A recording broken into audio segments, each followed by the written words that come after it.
Welcome to Gray Overload. I'm Anthony, and Microsoft released Windows 11.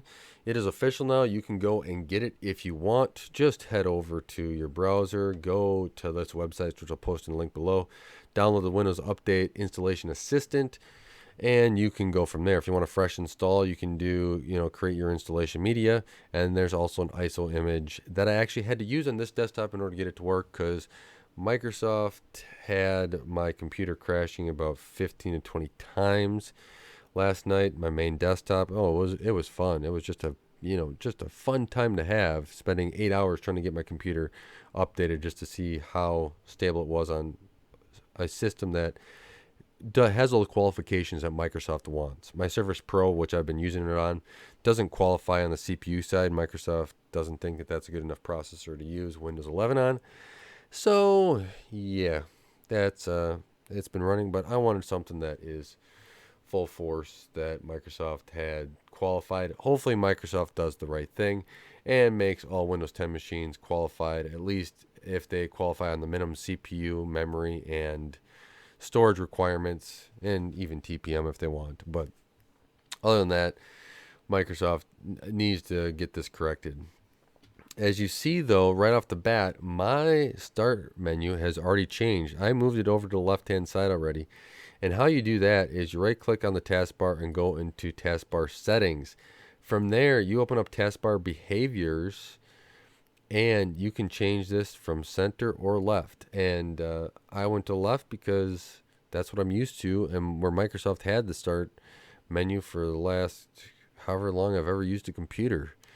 I honestly think Microsoft wanted to just, copy Mac OS, and that's why they moved it to the center. I used that in this orientation a lot on my Surface in tablet mode, so I don't know why Microsoft decided to change it, but they did. One thing you'll notice, though, as soon as you open up the Start button, is that they radically change this around. If there's something in here that has changed or that Microsoft added that you're like, I didn't have that in Windows 10 and Microsoft just threw it in here. Yeah, Microsoft's still doing that junk. They can't keep their hands off their OS and just create an OS. They have to add everything in that they can possibly think of. So just right click on it and you can choose uninstall on things you don't want and it will be uninstalled then. But Microsoft has a pinned area. They have an all apps area that has all your applications. And then they have a recommended down here. And then they also have power. You can do sleep, shutdown, and restart. They got rid of Cortana down here. And so you'll just have a little search item here. And if you hit the start button and start typing, it does pop open this window as well. You can see my recent applications I have open. And they also have a widget thing that pops open on the side here. I have some personal information in there, so I'm trying to keep that to a minimum in this video.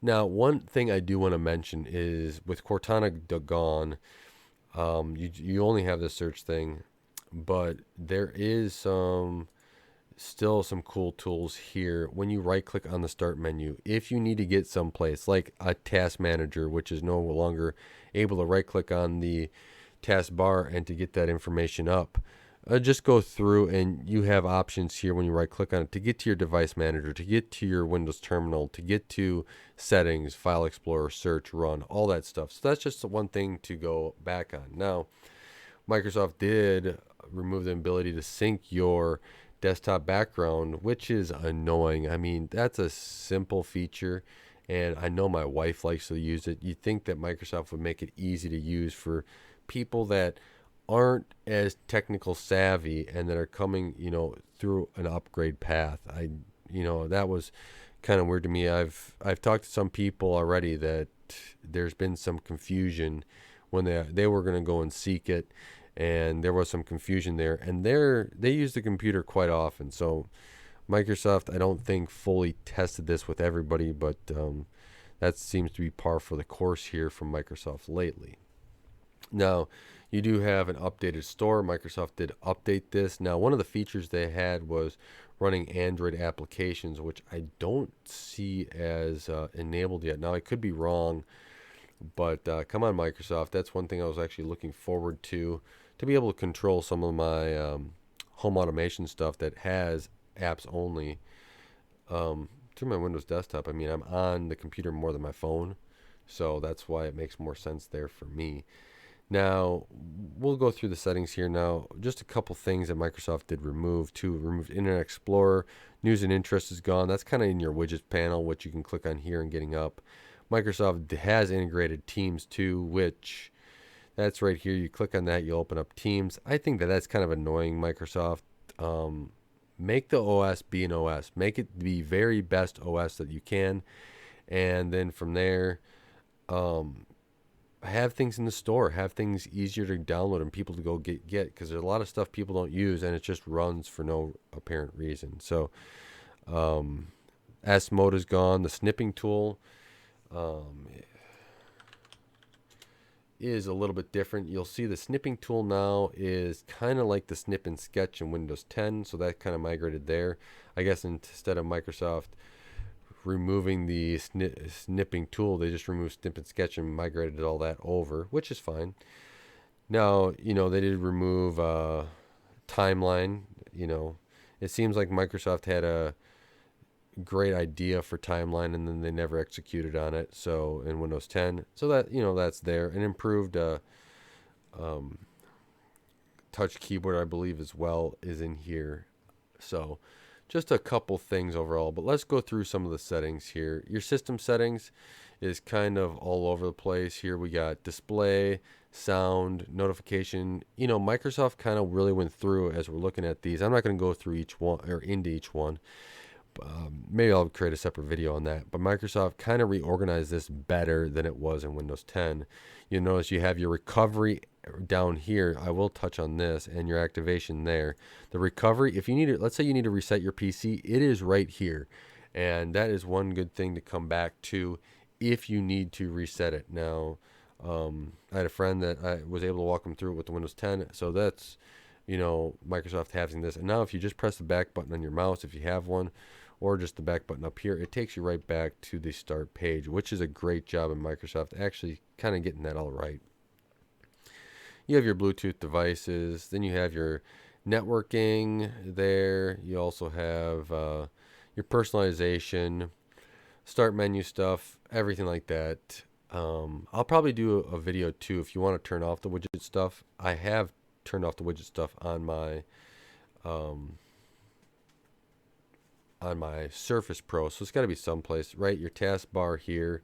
Oh, you can turn off widgets right there. There you go, and it removes it from the taskbar. Great job, Microsoft. I really like that. So here's some things you can control on your taskbar items as well. Then you have your apps and your overflow, or apps, overflow. I picked it up from the last one. You have your count. Then you have your date, time, all that fun stuff. Your gaming modes, right? This is gaming mode on. You have your accessibility, privacy and control, all that fun stuff. And then your Windows updates here. And you can still pause it for a week. You can still control your delivery, all that fun stuff. So overall, what do I think of Windows 11? I think it was an unnecessary update that Microsoft decided to do. They could easily have gone through and kept up with Windows 10. They decided to go the route of Windows 11. And I think that they're going to have some growing pains, especially with people finding certain things and them changing things not the most logical. Now, I'm taking this from people that have seeked the upgrade that are, more advanced users. So I'll probably have a better grasp here as, let's say I move my parents over to Windows 11. I will understand a lot more there of where inconsistencies are and what the heck is annoying people with Microsoft. Now, that's probably going to be a while before I do that. I'll probably do an updated video on there. But Microsoft, I don't think kept it the easiest for people. I think that they wanted to keep moving in a direction. Yeah, their UI is refreshed, which is always great to see. Them changing, where things are moved to sometimes can be clumsy, and Microsoft's not known to make things organized or easy or user-friendly. So, over time they get better, but there is a feedback. And file feedback to Microsoft because I think that they'll need it, and I think that I hope that they appreciate it because, my goal is to create a better piece of software, right? Microsoft should be focusing on the consumer and how to create the best piece of software possible.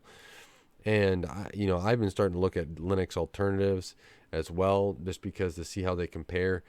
And yeah, there's some things in Linux that are much easier, and you can take those things and improve upon them in your own OS. You don't need to copy everything like for Mac OS, item from item. Microsoft, you can, do things yourself. So with that, let me know what your thoughts are on Windows 11. Let me know if you're going to be installing it. I have people that have told me they're not going to install it, and and some other ones that are on the fence about it.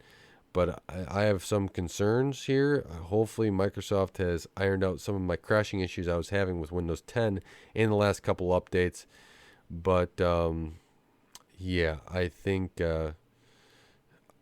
that's something we're going to have to keep an eye on, of how Microsoft evolves, how their restriction on Windows 11 is going to go going forward, and hopefully Microsoft starts dropping that and makes it more accessible to everybody. So with that, thank you guys for watching. Thank you for taking the time to help support Gray Overload and helping this channel grow. I really appreciate it. You guys are great at helping this channel out. And until next time, God bless, and don't forget to like, share, and subscribe.